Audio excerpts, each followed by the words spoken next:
पाठ 15 सादगी की मूर्ति ईश्वर चंद्र विद्यासागर। ये प्रसंग भारत के स्वतंत्र होने से पहले का है। उन दिनों लोग रेलों में ही यात्रा किया करते थे। पश्चिम बंगाल के एक छोटे से स्टेशन पर स्टेशन मास्टर को रेलगाड़ी के आने का हॉर्न सुनाई दिया। वो अपने हाथ में लालटेन लिए हुए कमरे से बाहर आए। इतने में रेलगाड़ी छुक छुक करती हुई स्टेशन पर आ रुकी। स्टेशन मास्टर ने देखा कि एक नवयुवक हाथ में सूटकेस लिए डिब्बे के दरवाजे पर खड़ा चिल्ला रहा था, कूली कूली। वहाँ कोई कूली नहीं था। स्टेशन छोटा था, अतः रेलगाड़ी वहाँ 2 मिनट ही रुकती थी। गार्ड ने हरी झंडी दिखा दी। वो युवक अपने सामान के साथ जल्दी से नीचे उतरा और फिर चारों तरफ निगाह दौड़ाकर कूली ढूंढने लगा। बेचारा युवक बार बार कुली कुली पुकारता और परेशान होकर इधर उधर देखता। उसी समय वहाँ सादे स्वच्छ वस्त्रों में एक सज्जन आए और उन्होंने युवक का सामान उठा लिया। उस युवक ने उन्हें कुली समझकर भला बुरा कह दिया। सज्जन ने कोई जवाब नहीं दिया।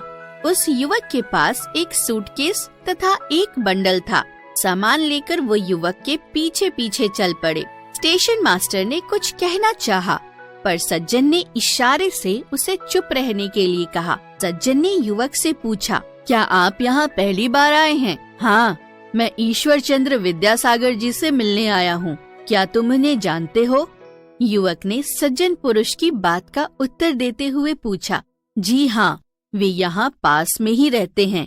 आइए, मैं आपको उनके घर ले चलता हूँ।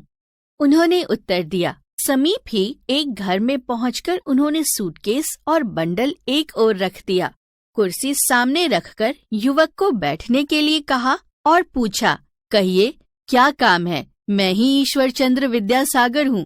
जब उस युवक को पता लगा कि जिस सज्जन को उसने कुली समझकर डांट लगा दी थी और जो स्टेशन से घर तक उसका सामान उठाकर लाए थे, वो और कोई नहीं बल्कि महापुरुष ईश्वर चंद्र विद्यासागर जी हैं, तो वो उनके चरणों में गिरकर उनके साथ किए गए व्यवहार के लिए क्षमा मांगने लगा। ईश्वर चंद्र जी ने उसे उठाते हुए कहा, इसमें क्षमा मांगने जैसी कोई बात नहीं है।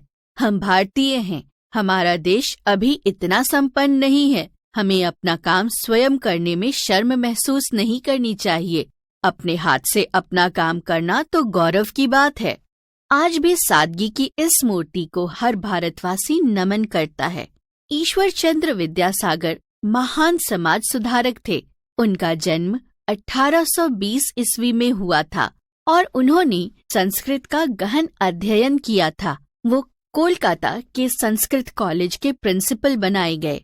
उनके अगाध पांडित्य के लिए संस्कृत कॉलेज ने उन्हें विद्यासागर की उपाधि प्रदान की। उनके जीवन की सादगी, निस्वार्थ सेवा, निर्भयता, दलितों के उत्थान तथा शिक्षा के प्रसार के लिए उनके द्वारा किए गए अथक प्रयासों ने उन्हें एक आख्यात महापुरुष बना दिया।